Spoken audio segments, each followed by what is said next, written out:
ಒಂದು ಸಮುವೇಲನು ಅಧ್ಯಾಯ 16. ಯೆಹೋವನು ಸಮುವೇಲನಿಗೆ, ನಾನು ಸೌಲನನ್ನು ಇಸ್ರಾಯೇಲ್ಯರ ಅರಸನಾಗಿರುವುದಕ್ಕೆ ಅಯೋಗ್ಯನೆಂದು ತಳ್ಳಿಬಿಟ್ಟೆನಲ್ಲ, ನೀನು ಅವನಿಗೋಸ್ಕರ ಎಷ್ಟರವರೆಗೆ ದುಃಖಿಸುತ್ತಿರುವಿ? ಕೊಂಬನ್ನು ಎಣ್ಣೆಯಿಂದ ತುಂಬಿಸಿಕೊಂಡು ಬಾ. ನಾನು ನಿನ್ನನ್ನು ಬೆತ್ಲೆಹೇಮಿನವನಾದ ಇಷಯನ ಬಳಿಗೆ ಕಳುಹಿಸುತ್ತೇನೆ. ಅವನ ಮಕ್ಕಳಲ್ಲೊಬ್ಬನನ್ನು ಅರಸನನ್ನಾಗಿ ಆರಿಸಿಕೊಂಡಿದ್ದೇನೆ ಎಂದು ಹೇಳಿದನು. ಅದಕ್ಕೆ ಸಮುವೇಲನು, ನಾನು ಹೋಗುವುದು ಹೇಗೆ? ಇದು ಸೌಲನಿಗೆ ಗೊತ್ತಾದರೆ ಅವನು ನನ್ನನ್ನು ಕೊಂದು ಹಾಕುವನಲ್ಲವೇ ಅನ್ನಲು ಆತನು, ನೀನು ಒಂದು ಕಡಸನ್ನು ತೆಗೆದುಕೊಂಡು ಹೋಗಿ ಯೆಹೋವನಿಗೋಸ್ಕರ ಯಜ್ಞ ಮಾಡುವುದಕ್ಕೆ ಬಂದಿದ್ದೇನೆಂದು ಹೇಳಿ ಇಷಯನನ್ನು ಅದಕ್ಕೆ ಕರೆ. ಆಮೇಲೆ ನೀನು ಮಾಡಬೇಕಾದದ್ದನ್ನು ನಾನೇ ತಿಳಿಸುತ್ತೇನೆ. ನಾನು ಯಾವನನ್ನು ತೋರಿಸುತ್ತೇನೋ ಅವನನ್ನು ನೀನು ಅಭಿಷೇಕಿಸಬೇಕು ಎಂದನು. ಯೆಹೋವನು ಹೇಳಿದಂತೆಯೇ ಸಮುವೇಲನು ಬೆತ್ಲೆಹೇಮಿಗೆ ಹೋದನು. ಆ ಊರಿನ ಹಿರಿಯರು ನಡುಗುತ್ತಾ ಬಂದು ಅವನನ್ನು ಎದುರುಗೊಂಡು, ನಿನ್ನ ಆಗಮನವು ನಮಗೆ ಶುಭಕರವಾಗಿದೆಯೇ ಎಂದು ಕೇಳಲು ಅವನು, ಹೌದು, ಶುಭಕರವಾಗಿದೆ. ಯೆಹೋವನಿಗೆ ಯಜ್ಞವನ್ನರ್ಪಿಸುವುದಕ್ಕೆ ಬಂದಿದ್ದೇನೆ. ನೀವು ನಿಮ್ಮನ್ನು ಶುದ್ಧಪಡಿಸಿಕೊಂಡು ನನ್ನ ಜೊತೆಯಲ್ಲಿ ಯಜ್ಞಕ್ಕೆ ಬನ್ನಿರಿ ಎಂದು ಹೇಳಿ ಇಷಯನನ್ನು ಅವನ ಮಕ್ಕಳನ್ನು ಶುದ್ಧೀಕರಿಸಿ ಅವರನ್ನು ಯಜ್ಞಕ್ಕೆ ಕರೆದನು. ಅವರು ಬರಲು ಅವನು ಎಲೀಯಾಬನನ್ನು ನೋಡಿ, ನಿಶ್ಚಯವಾಗಿ ಯೆಹೋವನು ಅಭಿಷೇಕಕ್ಕೆ ಆರಿಸಿಕೊಂಡವನು ಆತನ ಮುಂದೆ ಇದ್ದಾನೆ ಎಂದುಕೊಂಡನು. ಆದರೆ ಯೆಹೋವನು ಸಮುವೇಲನಿಗೆ, ನೀನು ಅವನ ಚೆಲುವಿಕೆಯನ್ನೂ ನೀಳವನ್ನೂ ನೋಡಬೇಡ, ನಾನು ಅವನನ್ನು ತಳ್ಳಿಬಿಟ್ಟಿದ್ದೇನೆ. ಯೆಹೋವನು ಮನುಷ್ಯರಂತೆ ಹೊರಗಿನ ತೋರಿಕೆಯನ್ನು ನೋಡದೆ ಹೃದಯವನ್ನೇ ನೋಡುವವನಾಗಿದ್ದಾನೆ ಅಂದನು. ಇಷಯನು ಅಬೀನಾದಾಬನನ್ನು ಸಮುವೇಲನ ಬಳಿಗೆ ಬರಮಾಡಲು ಸಮುವೇಲನು, ಯೆಹೋವನು ಇವನನ್ನು ಆರಿಸಿಕೊಳ್ಳಲಿಲ್ಲ ಎಂದನು. ತರುವಾಯ ಇಷಯನು ಶಮ್ಮ ಎಂಬವನನ್ನು ಬರಮಾಡಲು ಸಮುವೇಲನು, ಯೆಹೋವನು ಇವನನ್ನು ಆರಿಸಿಕೊಳ್ಳಲಿಲ್ಲ ಎಂದು ಹೇಳಿದನು. ಹೀಗೆ ಇಷಯನು ತನ್ನ ಮಕ್ಕಳಲ್ಲಿ 7 ಮಂದಿಯನ್ನು ಅವನ ಬಳಿಗೆ ಬರಮಾಡಿದರೂ ಅವನು, ಯೆಹೋವನು ಇವರನ್ನು ಆರಿಸಿಕೊಳ್ಳಲಿಲ್ಲ ಎಂದು ನುಡಿದನು. ಅನಂತರ ಸಮುವೇಲನು ಇಷಯನನ್ನು, ನಿನ್ನ ಮಕ್ಕಳೆಲ್ಲ ಇಷ್ಟೇ ಮಂದಿಯೋ ಎಂದು ಕೇಳಲು ಅವನು, ಇವರೆಲ್ಲರಿಗಿಂತಲೂ ಚಿಕ್ಕವನು ಒಬ್ಬನಿರುತ್ತಾನೆ, ಅವನು ಕುರಿ ಮೇಯಿಸುವುದಕ್ಕೆ ಹೋಗಿದ್ದಾನೆ ಎಂದು ಉತ್ತರ ಕೊಟ್ಟನು. ಆಗ ಸಮುವೇಲನು, ಅವನನ್ನು ಕರೆ ಕಳಿಸು, ಅವನು ಬರುವವರೆಗೂ ನಾವು ಊಟಕ್ಕೆ ಕೂತುಕೊಳ್ಳಬಾರದು ಎಂದು ಹೇಳಲು ಇಷಯನು ಅವನನ್ನು ಕರತರಿಸಿದನು. ಅವನು ಕೆಂಬಣ್ಣದವನೂ ಸುಂದರ ನೇತ್ರನೂ ನೋಟಕ್ಕೆ ರಮಣೀಯನೂ ಆಗಿದ್ದನು. ಯೆಹೋವನು ಸಮುವೇಲನಿಗೆ, ಎದ್ದು ಇವನನ್ನು ಅಭಿಷೇಕಿಸು, ನಾನು ಆರಿಸಿಕೊಂಡವನು ಇವನೇ ಎಂದು ಆಜ್ಞಾಪಿಸಲು ಸಮುವೇಲನು ಎಣ್ಣೆಯ ಕೊಂಬನ್ನು ತೆಗೆದುಕೊಂಡು ಅವನನ್ನು ಅವನ ಸಹೋದರರ ಮಧ್ಯದಲ್ಲೇ ಅಭಿಷೇಕಿಸಿದನು. ಕೂಡಲೇ ಯೆಹೋವನ ಆತ್ಮವು ದಾವೀದನ ಮೇಲೆ ಬಂದು ನೆಲೆಗೊಂಡಿತು. ಅನಂತರ ಸಮುವೇಲನು ರಾಮಕ್ಕೆ ಹೊರಟು ಹೋದನು. ಯೆಹೋವನ ಆತ್ಮವು ಸೌಲನನ್ನು ಬಿಟ್ಟು ಹೋಯಿತು. ಯೆಹೋವನು ಕಳುಹಿಸಿದ ದುರಾತ್ಮವು ಬಂದು ಅವನನ್ನು ಪೀಡಿಸುತ್ತಿದ್ದರಿಂದ ಅವನ ಸೇವಕರು ಅವನಿಗೆ, ಇಗೋ, ದೇವರಿಂದ ಬಂದ ದುರಾತ್ಮವು ನಿನ್ನನ್ನು ಪೀಡಿಸುತ್ತಾ ಇದೆ. ಸ್ವಾಮಿ, ಅಪ್ಪಣೆಯಾಗಲಿ, ನಿನ್ನ ಸನ್ನಿಧಿಯಲ್ಲಿ ನಿಂತಿರುವ ನಿನ್ನ ಸೇವಕರಾದ ನಾವು ಹೋಗಿ ಕಿನ್ನರಿ ಬಾರಿಸುವವರಲ್ಲಿ ನಿಪುಣನಾದ ಒಬ್ಬನನ್ನು ಹುಡುಕಿ ತರುತ್ತೇವೆ. ಯೆಹೋವನಿಂದ ಕಳುಹಿಸಲ್ಪಟ್ಟ ದುರಾತ್ಮವು ನಿನ್ನ ಮೇಲೆ ಬರುವಾಗ ಅವನು ಬಾರಿಸಿದರೆ ನಿನಗೆ ಉಪಶಮನವಾಗುವುದು ಎಂದು ಹೇಳಿದರು. ಸೌಲನು ಅವರಿಗೆ, ಚೆನ್ನಾಗಿ ಬಾರಿಸಬಲ್ಲವನಾದ ಒಬ್ಬನನ್ನು ನನಗೋಸ್ಕರ ಹುಡುಕಿ ಕರಕೊಂಡು ಬನ್ನಿರಿ ಎಂದು ಆಜ್ಞಾಪಿಸಲು ಸೇವಕರಲ್ಲೊಬ್ಬನು ಅವನಿಗೆ, ಬೆತ್ಲೆಹೇಮಿನವನಾದ ಇಷಯನ ಮಗನನ್ನು ನೋಡಿದ್ದೇನೆ. ಅವನು ಚೆನ್ನಾಗಿ ಬಾರಿಸಬಲ್ಲವನು, ಪರಾಕ್ರಮಶಾಲಿಯೂ ರಣಶೂರನು, ವಾಕ್ಚತುರನು, ಸುಂದರನು, ಯೆಹೋವನ ಅನುಗ್ರಹವನ್ನು ಹೊಂದಿದವನೂ ಆಗಿದ್ದಾನೆಂದು ತಿಳಿಸಿದನು. ಕೂಡಲೇ ಸೌಲನು ಇಷಯನ ಬಳಿಗೆ ದೂತರನ್ನು ಕಳುಹಿಸಿ ಅವನಿಗೆ, ಕುರಿಗಳನ್ನು ಮೇಯಿಸುತ್ತಿರುವ ನಿನ್ನ ಮಗನಾದ ದಾವೀದನನ್ನು ನನ್ನ ಬಳಿಗೆ ಕಳುಹಿಸು ಎಂದು ಹೇಳಿಸಿದನು. ಇಷಯನು ರೊಟ್ಟಿಯನ್ನು, 1 ಬುದ್ದಲಿ ದ್ರಾಕ್ಷಾರಸವನ್ನು, 1 ಹೋತಮರಿಯನ್ನು ಕತ್ತೆ ಮೇಲೆ ಹೇರಿಸಿ ತನ್ನ ಮಗನಾದ ದಾವೀದನ ಮುಖಾಂತರ ಸೌಲನಿಗೆ ಕಳುಹಿಸಿದನು. ಹೀಗೆ ದಾವೀದನು ಸೌಲನ ಬಳಿಗೆ ಬಂದು ಅವನ ಸೇವಕನಾದನು. ಸೌಲನು ಅವನನ್ನು ಬಹಳವಾಗಿ ಪ್ರೀತಿಸಿ ತನ್ನ ಆಯುಧಗಳನ್ನು ಹೊರುವುದಕ್ಕೆ ನೇಮಿಸಿಕೊಂಡನು. ತರುವಾಯ ಸೌಲನು ಇಷಯನ ಬಳಿಗೆ ದೂತರನ್ನು ಅಟ್ಟಿ ಅವನಿಗೆ, ನಾನು ದಾವೀದನನ್ನು ಮೆಚ್ಚಿದ್ದೇನೆ, ಅವನು ನನ್ನ ಸನ್ನಿಧಿಯಲ್ಲಿ ಸೇವೆ ಮಾಡಲಿ ಎಂದು ತಿಳಿಸಿದನು. ದೇವರಿಂದ ಕಳುಹಿಸಲ್ಪಟ್ಟ ದುರಾತ್ಮವು ಸೌಲನ ಮೇಲೆ ಬಂದಾಗ ದಾವೀದನು ಕಿನ್ನರಿಯನ್ನು ಬಾರಿಸುವನು. ಅದರಿಂದ ದುರಾತ್ಮವು ಸೌಲನನ್ನು ಬಿಟ್ಟು ಹೋಗುವುದು, ಅವನು ಉಪಶಮನ ಹೊಂದಿ ಚೆನ್ನಾಗಿರುವನು.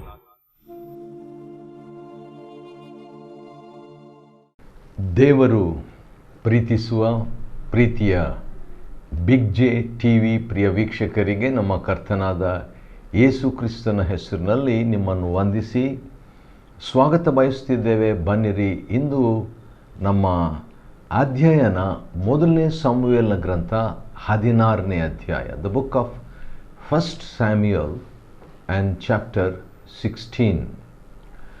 15ನೇ ಅಧ್ಯಾಯದಲ್ಲಿ ನಡೆದಂಥ ಘಟನೆ ಬಹಳ ಡ್ರಾಮ್ಯಾಟಿಕ್ ಆಗಿ, ನಾಟಕೀಯವಾಗಿ, ವಿಷಾದಕರವಾಗಿ ಮತ್ತು ಟ್ವಿಸ್ಟ್ ಇನ್ ದ ಟೇಲ್ ಎಂಬಂತೆ ಒಂದು ಕಥೆಯಲ್ಲಿ ತಿರುವನ್ನು ನಾವು ನೋಡ್ತೇವೆ. ದೇವರು ಸಮುವೇಲನ ಮುಖಾಂತರವಾಗಿ ಸೌಲನಿಗೆ ಅಮಾಲೇಕ್ಯರನ್ನು ಸಂಹರಿಸಬೇಕೆಂಬುದಾಗಿ ಹೇಳಿದ್ದನು. ಕಾರಣ ಏನಂತ ಹೇಳಿದರೆ, ಈ ಅಮಾಲೇಕ್ಯರು ಇಸ್ರಾಯೇಲರಿಗೆ ತೊಂದರೆಯನ್ನು ಕೊಟ್ಟಿದ್ದರು. ಆದ ಕಾರಣ ದೇವರು ಅವರನ್ನು ನ್ಯಾಯಾಧಿಪತಿಯಾಗಿ ತೀರಿಸಬೇಕಾಗಿತ್ತಲ್ಲ. ಆದ ಕಾರಣ ಆ ಮಾತನ್ನು ದೇವರು ಸೌಲನಿಗೆ ತಲುಪುವಂತೆ ತಿಳಿಸಿದ್ದನು. ಯಾರಾದರೂ ಏನಾದರೂ ತಪ್ಪು ಮಾಡಿದರೆ, ಅಪರಾಧ ಮಾಡಿದರೆ, ಪಾಪ ಮಾಡಿದರೆ ಆ ಪಾಪವನ್ನು ಆ ದಿವಸಗಳಲ್ಲಿ ಪರಿಹಾರ ಮರಣವೇ. ಇಂದು ಕೂಡ ಅದೇ ಅನ್ವಯಿಸ್ತದೆ. ಅಂದು ಕೂಡ ಅಮಾಲೇಕ್ಯರ ಆ ಪಾಪವು ದೇಶದಲ್ಲಿರದಂತೆ ಅವರಿಗೆ ದೇವರು ಮುಯ್ಯಿ ತೀರಿಸುವಂತೆ ಅವರು ಮರಣದಂಡನೆ ಹೊಂದಬೇಕಾಗಿತ್ತು. ಅಮಾಲೇಕ್ಯರು, ಆಮ್ ಅಂತ ಹೇಳಿದ್ರೆ ಜನರು, ಅಲೇಕ್ಯರು, ಲೆಕ್ ಅಂತ ಹೇಳಿದರೆ, ಅಲೇಕ್ ಅಂತ ಹೇಳಿದರೆ ಅವರು ನೆಕ್ಕುವವರು ಎಂಬುದಾಗಿ ಒಂದು ಅರ್ಥ ಕೊಡ್ತದೆ. ಆದ ಕಾರಣ ಈ ಅಮಾಲೇಕ್ಯರನ್ನು ಸಂಪೂರ್ಣವಾಗಿ ಸಂಹರಿಸಬೇಕೆಂಬುದಾಗಿ ಹೇಳಿದ್ದ ಪಕ್ಷದಲ್ಲಿ ಸೌಲನು ಮಾಡಿದಂಥ ಒಂದು ಕೆಲಸ ಏನಂತ ಹೇಳಿದರೆ, ಅವನು ಕೆಲವು ಒಳ್ಳೆಯ ಶ್ರೇಷ್ಠ ವಸ್ತುಗಳನ್ನು ಮತ್ತು ಏನಂದರೆ ಕೊಬ್ಬಿದ ಕುರಿಮರಿಗಳನ್ನು ಎಲ್ಲ ಉಳಿಸ್ಬಿಡ್ತಾನೆ. ಎಲ್ಲ ಪದಾರ್ಥಗಳನ್ನು, ಶ್ರೇಷ್ಠವಾದ ಎಲ್ಲ ಪದಾರ್ಥಗಳನ್ನು ನಾಶ ಮಾಡದೆ ಹಾಗೆ ಉಳಿಸಿದ್ದರಿಂದ ದೇವರ ದೃಷ್ಟಿಯಲ್ಲಿ ಅದು ಪಾಪವಾಗಿತ್ತು. ಮನುಷ್ಯರ ದೃಷ್ಟಿಯಲ್ಲಿ ಅದು ಒಂದು ವೇಳೆ ಪಾಪವಾಗಿ ಕಾಣದಿದ್ದರೂ ದೇವರ ದೃಷ್ಟಿಯಲ್ಲಿ ಪಾಪ. ಇದರಿಂದ ನಾವು ಕಲಿಯುವಂಥದ್ದೇನೆಂದರೆ, ದೇವರ ದೃಷ್ಟಿಯಲ್ಲಿ ಪಾಪವೇ ಪಾಪ, ಮನುಷ್ಯನ ದೃಷ್ಟಿಯಲ್ಲಿ ಪಾಪವಾಗಿರುವಂಥದ್ದು ಪಾಪವಲ್ಲ. ಯಾಕಂದರೆ ದೇವರೇ ಅಲ್ಟಿಮೇಟ್, ಫೈನಲ್. ಆತನ ವಾಕ್ಯ ಮನುಷ್ಯರ ಒಂದು ಅರ್ಥ ಬಿಡಿಸುವಿಕೆ ಅಥವಾ ಭಾಷಾಂತರ, ಅರ್ಥ ಮಾಡಿಕೊಳ್ಳುವಿಕೆ ಬೇರೆ ಬೇರೆಯಾಗಿರ್ಬೋದು. ಉದಾಹರಣೆಗೆ, ಒಂದು ಇರುವೆಯನ್ನು ತುಳಿದರೆ ಅದು ಪಾಪ ಅಂತ ಮನುಷ್ಯನು ಹೇಳ್ಬೋದು. ಆದರೆ ದೇವರು ಅದನ್ನೇ ಹೇಳಿದರೆ ಅದು ಪಾಪ, ಮನುಷ್ಯನು ಹೇಳಿದ್ದರೆ ಅದು ಪಾಪವಲ್ಲ. ಸರಿ, ಆ ರೀತಿಯಾಗಿದ್ದಾಗ ದೇವರು ಸಮುವೇಲನಿಗೆ ಅದೇನು ದೊಡ್ಡ ಪಾಪವಾಗಿ ಕಾಣ್ತಾ ಇಲ್ಲ, ಆದರೂ ಕೂಡ ಆತನು ಸಂಪೂರ್ಣವಾಗಿ ದೇವರಿಗೆ ವಿಧೇಯನಾಗಲಿಲ್ಲ. 80% 90% ಅಥವಾ ಹತ್ತಿರ 90% ಅವನು ದೇವರಿಗೆ ವಿಧೇಯನಾಗಿದ್ದನು. ಆ 90% ವಿಧೇಯರಾಗಿರುವುದು, 10% ಅವಿಧೇಯರಾಗಿರುವುದು ದೇವರ ದೃಷ್ಟಿಯಲ್ಲಿ ಅಂದು ಸಂಪೂರ್ಣವಾಗಿ 100% ಅವಿಧೇಯರಾದಂತೆ ಆಗಿತ್ತು. ಆದ ಕಾರಣ ದೇವರು ದುಃಖಪಟ್ಟನು ಸೌಲನನ್ನು ಅರಸನನ್ನಾಗಿ ಮಾಡಿದ್ದಕ್ಕೆ. ಸಮುವೇಲನು ಕೋಪಗೊಂಡು ರಾತ್ರಿಯೆಲ್ಲ ದೇವರಿಗೆ ಮೊರೆ ಇಟ್ಟನಂತೆ. ಏನಂತ ಮೊರೆ ಇಟ್ಟನಂತೆ ಗೊತ್ತಿಲ್ಲ. ಆದರೂ ಕೂಡ ಸೌಲನನ್ನು ಸಂಧಿಸಲಿಕ್ಕೆ ಬರ್ತಾನೆ ಸಮುವೇಲನು. ಬಂದುಬಿಟ್ಟು ಅನಂತರ ಅವನನ್ನು ಗದರಿಸ್ತಾನೆ. ದೇವರು ನೀನು ಅವಿಧೇಯನಾದುದರಿಂದ ಒಂದು ದೊಡ್ಡ ಹೇಳಿಕೆ ಮಾಡ್ತಾನೆ. ಅದೇನೆಂದರೆ, ಅವಿಧೇಯತ್ವವು ಮಂತ್ರತಂತ್ರಗಳಷ್ಟೇ ಕೆಟ್ಟದ್ದಾಗಿರುವುದು, ಹಠ ಮಿಥ್ಯಾಭಕ್ತಿಗೂ ವಿಗ್ರಹಾರಾಧನೆಗೂ ಸಮಾನವಾಗಿರುವುದು ಎಂಬಂಥ ಮಾತನ್ನು ಹೇಳ್ತಾನೆ. ಯಾಕಂದರೆ ದೇವರಿಗೋಸ್ಕರವಾಗಿ ಏನಾದರೂ ಸ್ಯಾಕ್ರಿಫೈಸ್ ಮಾಡಬೇಕು, ಬಲಿ ಕೊಡಬೇಕಂತ ಹೇಳ್ಬಿಟ್ಟು ಸ್ವಲ್ಪ ಅವಿಧೇಯನಾಗಿ ಆ ಒಂದು ಬಲಿ ಪಶುಗಳನ್ನು ಇಟ್ಟಿದ್ದನು ಯಜ್ಞಕ್ಕಾಗಿ. ಅದು ದೇವರಿಗೆ ಇಷ್ಟವಾಗಿರಲಿಲ್ಲ. ಕೊನೆಗೆ ದೇವರು ತನ್ನ ದಾಸನಾದಂಥ ಸಮುವೇಲನ ಮೂಲಕವಾಗಿ ಪ್ರವಾದನೆಯನ್ನು ಮುಂಚಿತವಾಗಿ ಹೇಳ್ತಾನೆ. ಅದೇನಂತ ಹೇಳಿದರೆ, ನಿನಗಿಂತಲೂ ಇಸ್ರಾಯೇಲ್ ರಾಜ್ಯವನ್ನು ನಿನ್ನಿಂದ ಕಿತ್ತು ನಿನಗಿಂತಲೂ ಉತ್ತಮವಾದ ಇನ್ನೊಬ್ಬನಿಗೆ ಕೊಟ್ಟಿದ್ದಾನೆ. ಅಂದರೆ ದೇವರ ದೃಷ್ಟಿಯಲ್ಲಿ ಈಗಾಗಲೇ ಅವನು ಅರಸನಾಗಿದ್ದಿದ್ದು ಕ್ಯಾನ್ಸಲ್ ಆಗೋಯಿತು. ಇನ್ನೊಬ್ಬ ರಾಜನನ್ನು ದೇವರ ಮನಸ್ಸಿನಲ್ಲಿ, ಅಂದರೆ ದಾವೀದನನ್ನು ಸೆಲೆಕ್ಟ್ ಮಾಡಿ ಆಯಿತು ದೇವರ ದೃಷ್ಟಿಯಲ್ಲಿ. ಆದರೆ ಅಕ್ಷರಿಕವಾಗಿ ಅದು ಕಾಣಲಿಲ್ಲ, ಚರಿತ್ರೆಯಲ್ಲಿ ಅದು ಇನ್ನೂ ಕಾಣಲಿಲ್ಲ. ಆದರೆ ದೇವರ ಮನಸ್ಸಿನಲ್ಲಿ ಈಗಾಗಲೇ ಆ ರೀತಿಯಾಗಿ ಆಗಿ ಹೋಗಿತ್ತು. ಸರಿ, ಹೀಗೆ ಇದ್ದಂಥ ವೇಳೆಯಲ್ಲಿ ಅವರಿಬ್ಬರು ಸೆಪ್ರೇಟ್ ಆಗ್ತಾರೆ, ಅಗಲ್ತಾರೆ, ಸಮುವೇಲ್ ಮತ್ತು ಸೌಲನು. ವಿಷಾದಕರವಾದಂಥ ಒಂದು ಮಾತು ಏನಂದರೆ, ಸಮುವೇಲನು ಜೀವದಿಂದಿರುವವರೆಗೂ ಸೌಲನನ್ನು ನೋಡುವುದಕ್ಕೆ ಹೋಗಲಿಲ್ಲ. ಭಾಳ ದುಃಖ ಅಲ್ವಾ? ಒಬ್ಬ ವ್ಯಕ್ತಿ ಈಗ ದೇವರ ಮೆಚ್ಚುಗೆಯನ್ನು ಕಳ್ಕೊಂಡಿದ್ದಾನೆ, ತನ್ನ ಅರಸುತನವನ್ನು ಕಳ್ಕೊಂಡಿದ್ದಾನೆ, ಭೂಮಿಯಲ್ಲಿ ಅತ್ಯಂತ ಭಕ್ತಿವಂತನಾದಂಥ ಸಮುವೇಲನ ಅನ್ಯೋನ್ಯತೆಯನ್ನು ಕೂಡ ಕಳ್ಕೊಂಡ್ಬಿಟ್ಟಿದ್ದಾನೆ. ಆದ ಕಾರಣ ಆ 10% ಅವಿಧೇಯತ್ವವು ಬೇಕಾಗಿತ್ತೆ.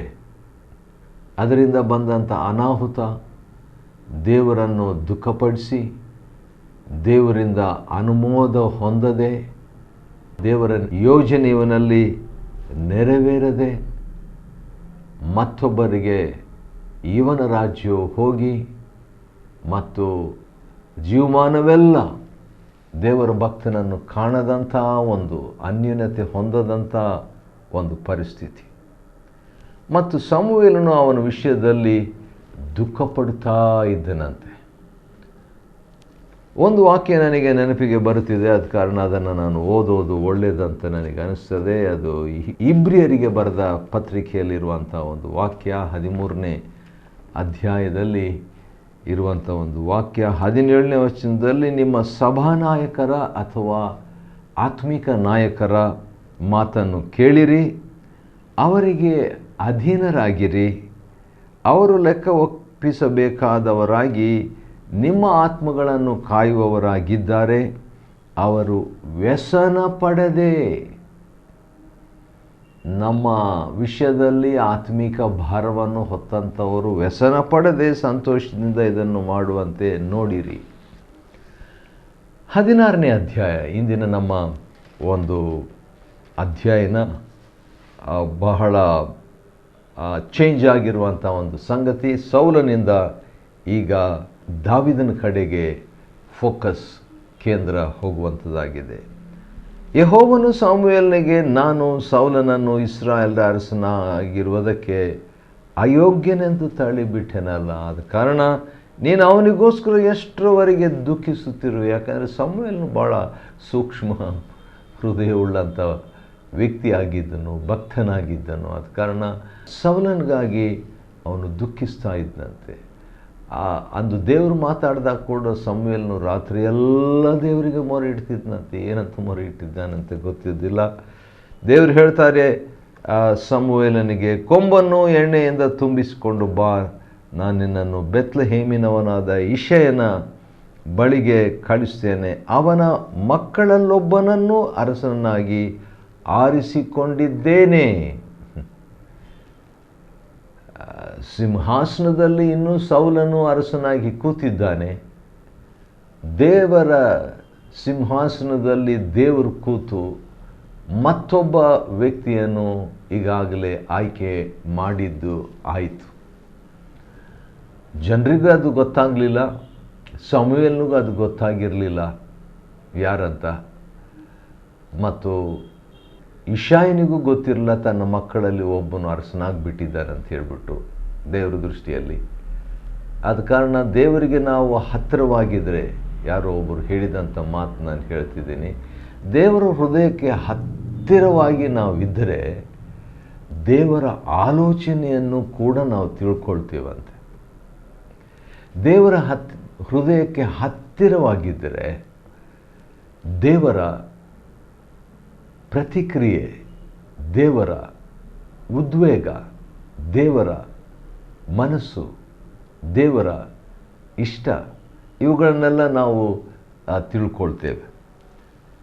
ಸರಿ, ಆ ರೀತಿಯಾಗಿ ಹೇಳಿದಾಗ ಸಮುವೇಲನಿಗೆ ಯಾವ ರೀತಿ ಹೇಳಿದಾಗ, ಇಷಯನ ಮಕ್ಕಳಲ್ಲಿ ಒಬ್ಬನನ್ನು ನಾನು ಆರಿಸಿಕೊಂಡಿದ್ದೇನೆ, ನೀನು ಅವನನ್ನು ಅಭಿಷೇಕಿಸು ಅಂತ ಹೇಳ್ಬಿಟ್ಟು ದೇವರು ಸಮುವೇಲನಿಗೆ ಹೇಳಿದಾಗ ಅವನಿಗೆ ಗಾಬರಿ ಆಗ್ತದೆ. ಈ ಇಷಯ ಅಂತ ಇದ್ದಾನಲ್ವ,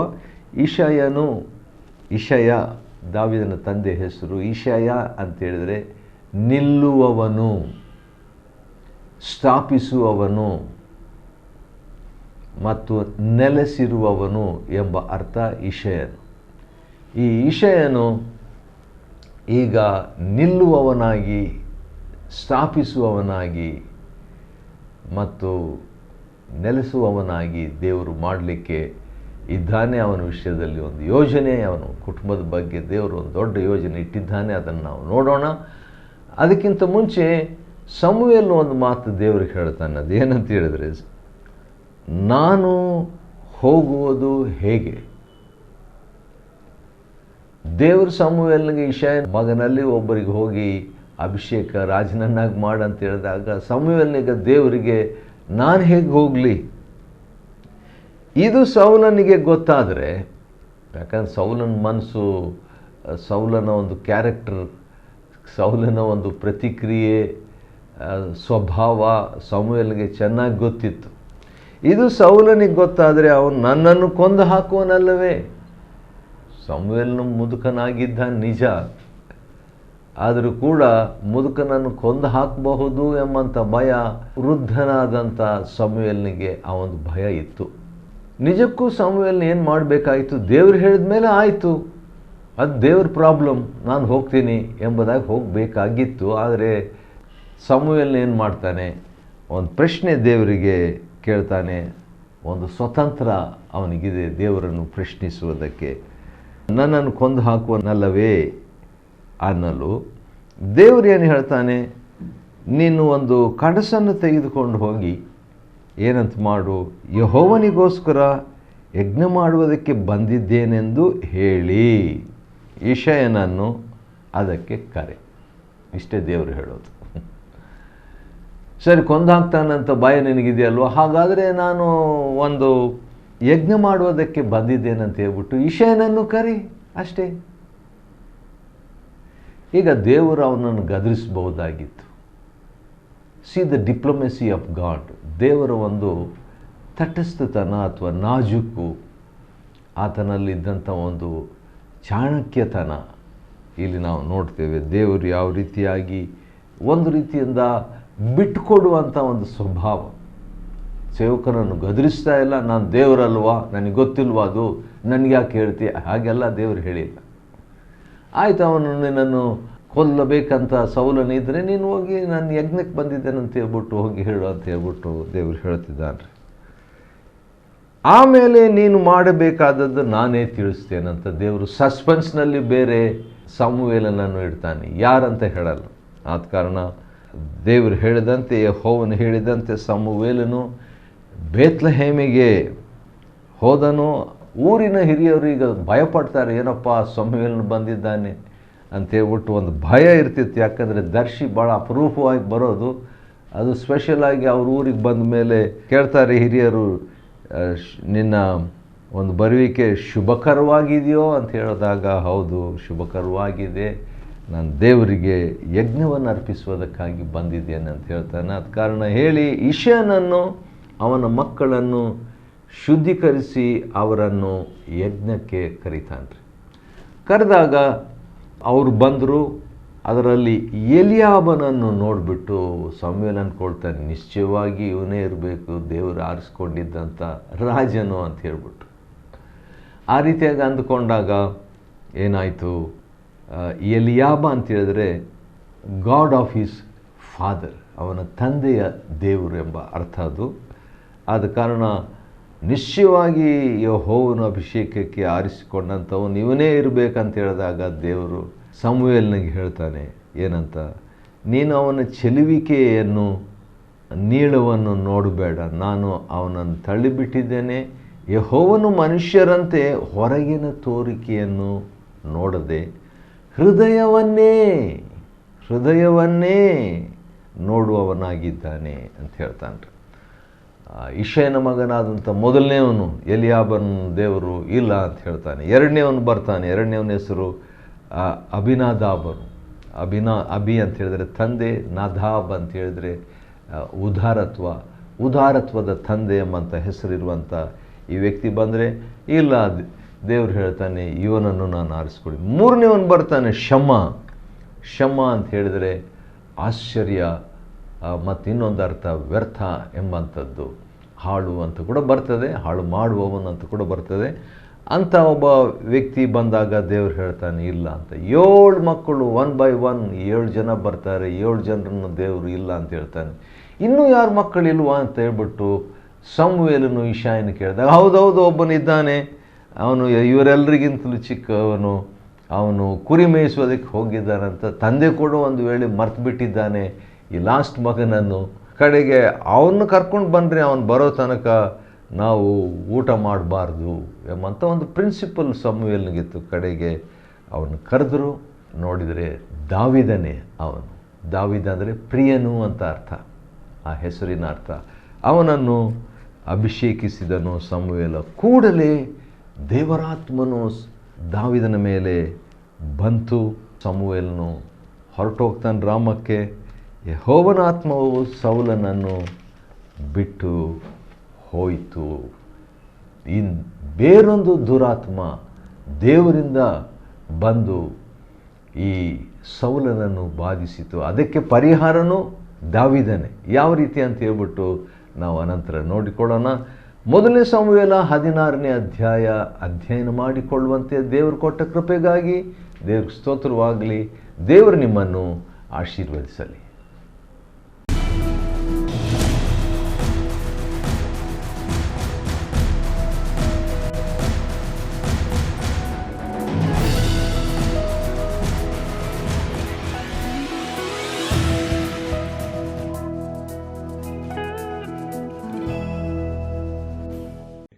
Chapter 16.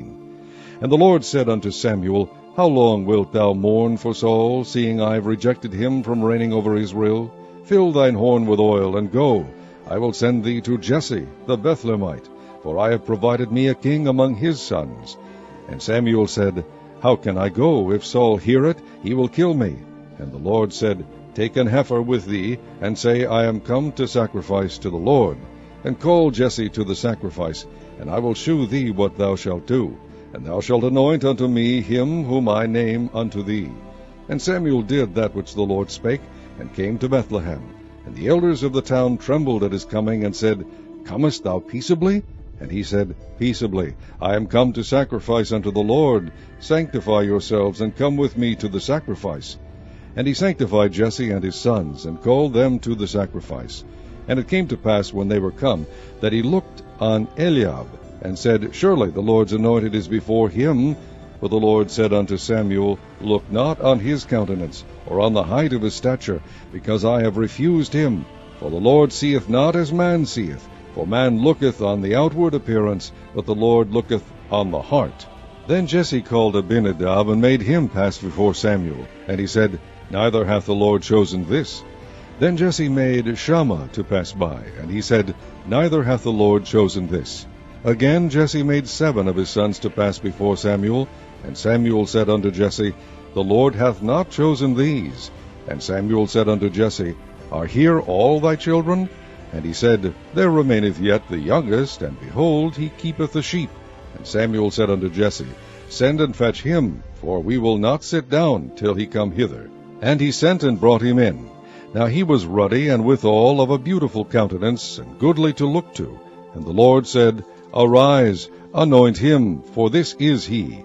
Then Samuel took the horn of oil, and anointed him in the midst of his brethren, and the Spirit of the Lord came upon David from that day forward. So Samuel rose up and went to Ramah. But the Spirit of the Lord departed from Saul, and an evil spirit from the Lord troubled him. And Saul's servant said unto him, Behold now, an evil spirit from God troubleth thee. Let our Lord now command thy servants which are before thee to seek out a man who is a cunning player on an harp. And it shall come to pass, when the evil spirit from God is upon thee, that he shall play with his hand, and thou shalt be well. And Saul said unto his servants, Provide me now a man that can play well, and bring him to me. Then answered one of the servants, and said, Behold, I have seen a son of Jesse the Bethlehemite, that is cunning in playing, and a mighty valiant man, and a man of war, and prudent in matters, and a comely person, and the Lord is with him. Wherefore Saul sent messengers unto Jesse, and said, Send me David thy son, which is with the sheep. And Jesse took an ass, laden with bread, and a bottle of wine, and a kid, and sent them by David his son unto Saul. And David came to Saul, and stood before him, and he loved him greatly, and he became his armor-bearer. And Saul sent to Jesse, saying, Let David, I pray thee, stand before me, for he hath found favor in my sight. And it came to pass, when the evil spirit from God was upon Saul, that David took an harp, and played with his hand. So Saul was refreshed, and was well, and the evil spirit departed from him.